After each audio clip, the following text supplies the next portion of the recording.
오늘의 사연 시작합니다. 안녕하세요. 저는 35살 자영업을 하고 있는 호프집 사장입니다. 호프집을 하기 전에는 조그만 회사를 운영했었는데요. 이것저것 신경 써야 할 것도 많고 스트레스가 심했습니다. 덕분에 수면 장애도 겪게 되고 몸에 조금씩 무리가 오게 되면서 결국 회사는 접기로 마음먹고 대신 작은 호프집을 경영해 보기로 했답니다. 새로 오픈을 할까도 했지만 장사는 처음이었기에 기존 가게를 인수하는 쪽으로 알아봤습니다. 여기저기 돌아다니며 2달쯤 고생했을까요?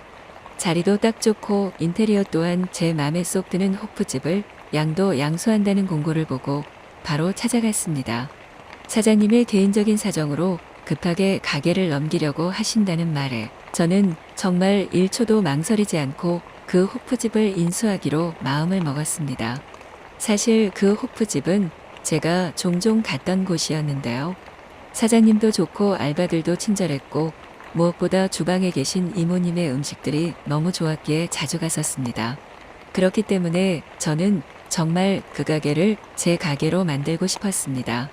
그렇게 저는 호프집을 인수하게 되었고 기존에 계시던 주방 이모님과 알바들도 그대로 저와 함께 일을 해주기로 해서 편한 마음으로 시작하게 되었습니다.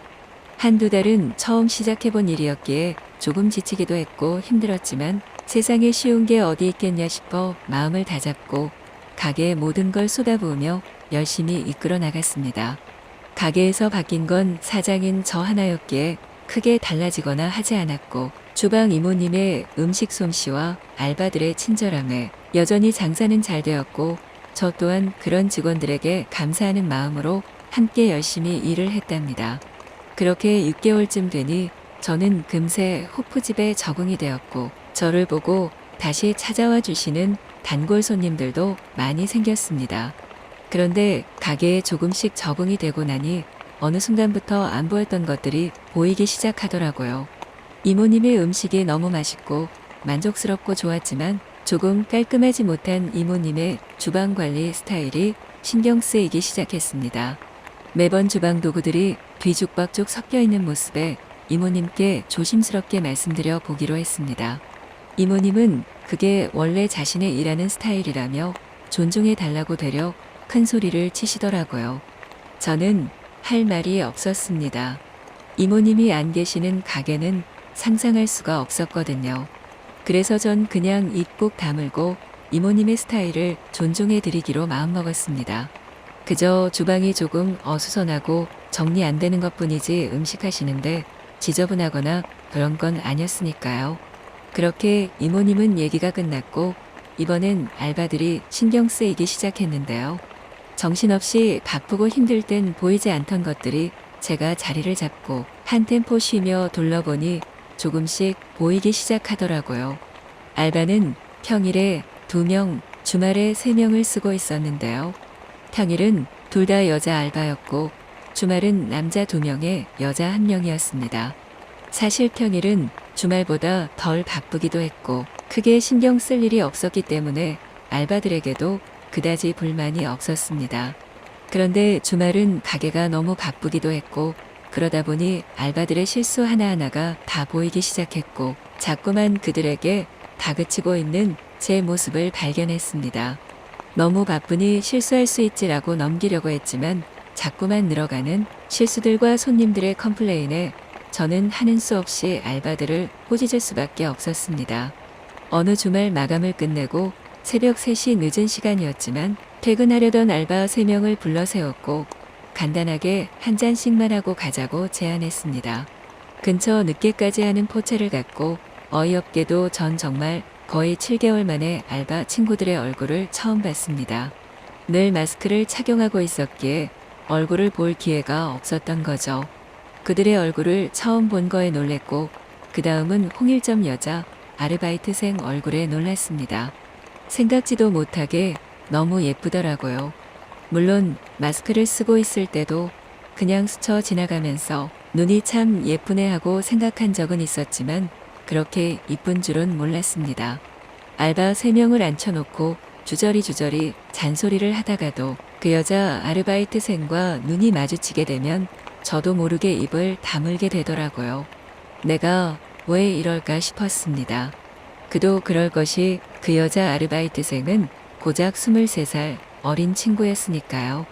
내가 저 어린애한테 무슨 감정을 느끼는 건지 속으로 스스로를 다그치며 안대를 외치고 있었습니다. 여자 알바가 화장실을 갔고 전 나머지 2 남자 아르바이트생에게 조금만 더 신경 써서 일해주길 당부했고 더 이상 일에 관한 잔소리는 하지 않기로 했습니다. 그 술자리를 온전히 즐기고 재밌게 즐기고 싶어졌으니까요. 신나게 술을 마시며 알바 친구들과 조금은 더 가까워진 느낌이었고 시간이 너무 늦어 술자리를 정리하고 집에 가게 되었습니다. 그렇게 그 친구들과 술자리가 있고 그 다음 주 주말이 돼서야 다시 그 여자 아르바이트생을 볼 수 있었습니다. 다시 그 친구를 보는데 왜 그렇게 괜히 설레고 부끄러운지 띠동갑 차이 나는 여자를 보고 이렇게 설레도 되는 건가요? 나 자신이 좀 창피했어요. 그렇지만 나이는 숫자에 불과할 뿐 조금씩 그녀에게 다가가 보기로 했습니다. 처음부터 너무 들이대면 역효과가 있을까 싶어 조금씩 혼내보기도 하고 장난도 쳐보면서 친해질 기회를 엿보고 있었습니다. 그런데 그녀는 너무 어리기도 했고 이쁘기까지 했기 때문에 괜히 시간이 지날수록 불안해졌습니다. 내가 이렇게 망설이는 동안 다른 놈이 다가가면 어쩌지 하는 생각에 일이 손에 잡히지 않았습니다. 그러던 어느 주말 저녁 한참 가게가 바빠서 알바들과 저는 눈코 뜰 새 없이 서빙을 하고 테이블을 치우고를 반복하고 있던 중 술 취한 남성이 그녀에게 자꾸 진상을 부리는 것을 봤습니다. 다른 남자 아르바이트생 2명은 혹시나 제게 피해가 갈까 쉽게 나서지 못하는 것 같았고 그녀 역시 그냥 회피하고 싶어하는 눈빛만 보일 뿐 그 어떤 액션도 취하지 않고 있었습니다. 전 그 광경을 보자마자 너무 화가 나서 손님에게 소리쳤고 결국 상황은 경찰이 오고 나서야 종료가 되었습니다. 그냥 주의만 주고 상황을 정리했어도 됐지만 그녀를 지키고 싶었던 마음이 컸었기에 저도 모르게 이성을 잃었던 것 같습니다. 그런 저의 마음이 들켜버린 걸까요? 마감을 하고 있는 저에게 그녀가 다가왔습니다. 너무 감사하다고 다음에 감사의 의미로 밥을 한번 사겠다는 그녀였어요. 밥은 제가 정말 꼭 한번 사주고 싶었는데 절호의 찬스가 왔다고 생각했습니다. 며칠 뒤 평일 저녁 그녀와 약속 장소에서 만났습니다. 맛있는 비싼 밥을 사주고 싶었지만 삼겹살이 먹고 싶다는 그녀의 말에 저는 따를 수밖에 없었습니다. 삼겹살 집에서 맛있게 밥을 먹으며 자연스럽게 소주 한 잔을 하자고 해서 술을 먹었습니다.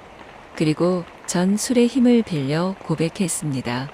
나이 많은 노땅이 이런 말해서 당황스럽겠지만 네가 여자로 보이고 너무 좋아서 만나보고 싶다고 했어요. 그녀는 왜인지 망설이지도 않고 오케이를 하더라고요. 전 그녀의 답에 당황을 했고 이유를 물었습니다. 그녀도 그날 취객 사건 이후로 제가 조금은 좋아졌다는 말을 하는 거예요. 순간 저도 모르게 사람 많은 고깃집에서 그녀를 안았습니다. 그리고는 자연스러운 분위기에 이끌려 저희는 근처 모텔을 들어가게 되었고 어린 줄만 알았던 그녀가 저를 침대로 리드하는 게 아니겠어요? 그렇게 그녀와 뜨거운 밤을 보내게 되고 저는 사랑스러운 그녀와 지금 6개월째 예쁜 사랑을 하고 있답니다.